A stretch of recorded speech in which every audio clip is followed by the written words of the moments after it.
Yep.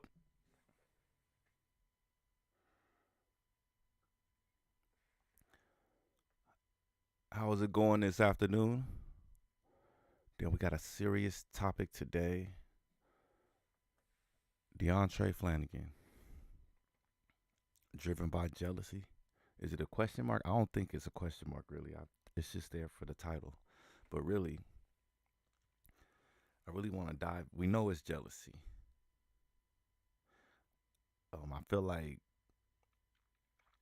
there's been issues, with this right now. We got a lot of just emotions, a lot of temptation on both sides, just controlling a lot of emotions, and and the weak and fragile will get taken hold of, and definitely will do things that are out of their character.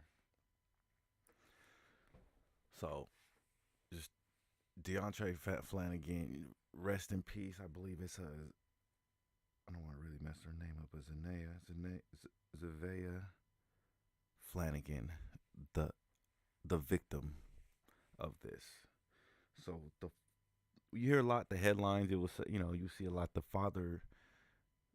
It says the father choked the daughter to death on FaceTime. I mean, I've seen that headline from reading the story, just clicking on the story and reading it. That headline is false. The father, and I would just say the mother said the father choked the daughter to get the passcode, and that's where that came from. So the full story, we start off with Deontray Flanagan. He is a jealous man, and I do not know if it does not sound like they were together because the mother the mother actually had called the police maybe weeks before and reported Deontray to them. They didn't nothing came about that. They didn't find it in any way to violate any kind of laws. They can put him up, lock him up, or anything.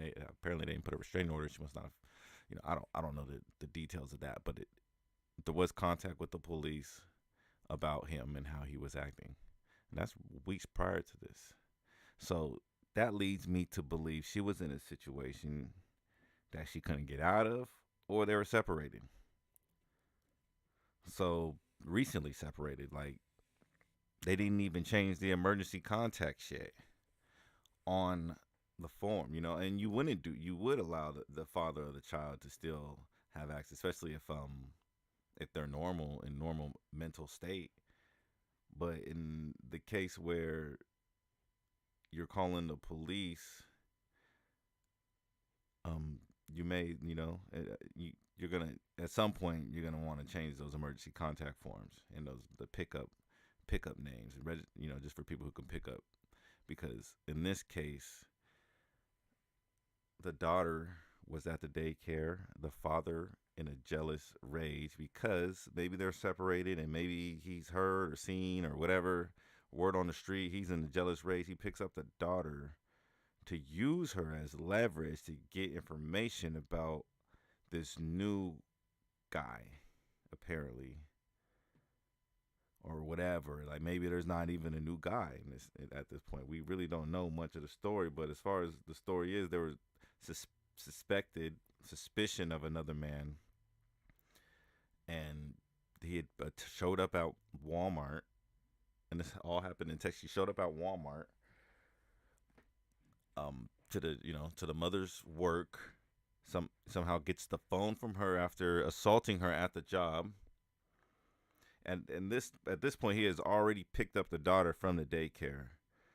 So he gets the phone. He has the daughter. I don't know if he left the daughter in the car or did the daughter,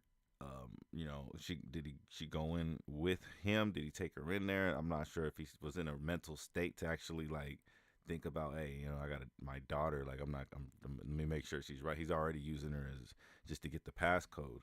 What I mean, in this story that hasn't happened yet. But you got to think in his mind, he's willing to do. He's already past that. He's like doing that to get the passcode. That's not even a thought. So he's lost it in a sense. So he gets the phone. Then he has leaves with the daughter. I'm assuming this is when maybe the authorities were called. Okay. But at some point, he did make a FaceTime call to get the passcode to the phone to the mother. And this is where she said that he had actually choked the daughter on camera to get the passcode from her. She repeatedly gave him the passcode, and I guess that wasn't enough. And that was her words. So so they go he's on a chase now with the police. He's running from the police. He has his daughter in the back. I don't know if the daughter's buckled up, because when I doing my research, I see that they said that the daughter could have succumbed from injuries from just flying around the back seat. You know, first and foremost, the first headlines I seen was Texas father. You know, so the daughter. You know, you thinking the daughter could have already died, because you see the headlines where it's like, hey, father chokes daughter to death, which is a very, very, I didn't even want to read it and look into it. The story could be about 2 days old. Maybe it happened yesterday. Sometimes it takes me a while to even mentally prepare myself to go into something like this. And a lot of times the headlines, even in something this sad and something that can really, you know, bring your day down, make you think like, damn, the world's gone this bad.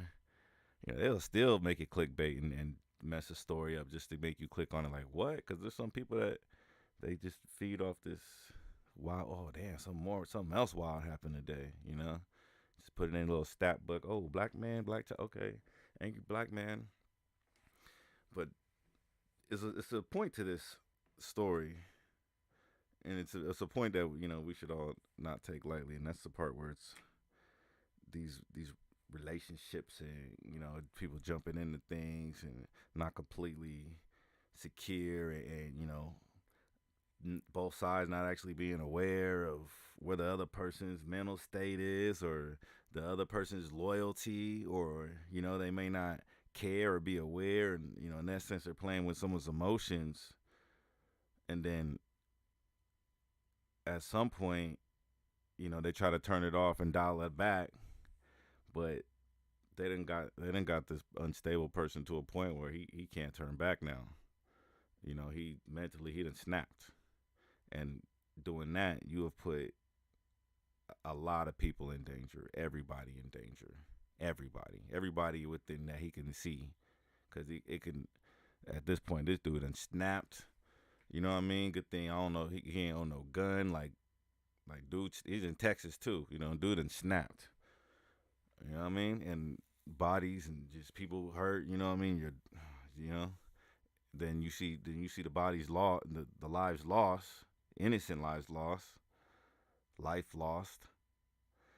You look at it like, damn, like could this have been prevented? She went to the police a couple weeks ago. You know what I mean? This had to have been building up prior to that. You know what I mean? I'm not sure if it's something that developed within him due to, he going through stress. I don't know what's going on in the family. Something triggered it. But you got people around you that should be like, damn, what's going on? You know what I mean? And then, obviously, it wasn't really working for his way, because it seemed to take hold in this relationship. And then that's when you see the turn on all that. You know what I mean? According to the story. There's really not a lot on it. But I think it's pretty clear how people get to that jealous state. It's just how they turn it off and how they turn it on and how they get over it. You know what I mean? And you hear the stories where people they just can't turn it off. You can't turn it off. And my man, he's probably gonna serve. He should serve life. I mean, if it's not even an if, like it's Texas, so he probably he may get a death. He's gonna be put to death. He's gonna be put to death. Ain't no way around it. He made an unforgivable mistake. He took an innocent life, his own, that he created, and because of that, like it's Texas. I believe Texas law. Like he's probably gonna get the death penalty, and they're not gonna blink twice about it. And anybody say something about it, like all we can do is just look at the story and analyze it, just to prevention wise. But when you talking about just out of the consequences that's to come to him, like yeah, I don't know if they do the needle or they do the execution out there in Texas. Gavel, what's it called? The gaveltine? I don't know. It's gonna get it's bad. It's all bad. Like he ain't no way around it. Like unless the police somehow did it, which I couldn't imagine that. You know, I couldn't imagine how they try to blame it on the. He should have. The daughter should have been strapped. Even if he was running from the police, the daughter should have been strapped up or something. You can't really. That's just irresponsible. She looks like very young, so it doesn't take much. You know what I mean, for you to like take serious injuries. And if he's not aware of it, not he should at first time he should turn back. He should have stopped and turned himself in. Like it's not like he snapped. He must have lost it because that's not even human. To have that mentality just off back and to even have that mentality through most of your life, you're not gonna make it far. You're not gonna make it far at all.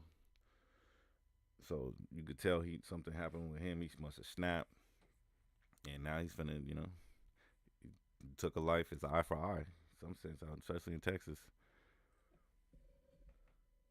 So it's definitely a story that I'm sure we're gonna get some more information on. We definitely probably hear from the mother on the Today Show, you know, in some sense, but I don't know. I don't know if I would love to know more about this story just to figure out how it could be prevented for next time because it does seem, you look at someone's eyes, it doesn't seem like, what I mean, that's all he's been. That's all he's been like. But if that's the case, then you kind of know where it ends, and then we could still look at it like, hey, yeah, he had that problem his whole life, or no, it happened when this happened. You know what I mean? And other people, things like that happen to their peoples, they can be aware of certain things and just try to catch it. So really, this is a sad situation, but I think everybody can learn, especially people who are dealing with relationships and having entanglements and or just maybe not knowing how to land a relationship properly. I think it's a lot. I mean, you should probably definitely think about those relationships you get into. And start seeing the early signs, and or just seeing it's not even early signs in a sense because it may be just something you just got to work on. Loyalty is definitely a big L in a relationship, and not sound like a loss, but it's big. It's that's gonna be major. So if you ain't got that loyalty emotionally, mentally, physically, then yeah, you gonna see and someone's giving that on the other end. It don't matter what sex they are. You're gonna that's where you get the crazy baby mama. You hear all the stories. It's not just one sided. You know what I mean? Some sides sometimes it gets crazy on both sides, but it's really just people playing with people's emotions in a way that, or just not being aware of their partners in a way that's detrimental to relationships and even fatal to people around you. I think there's a lesson to be learned from all this. I'm gonna let y'all go. Please like, subscribe, comment below.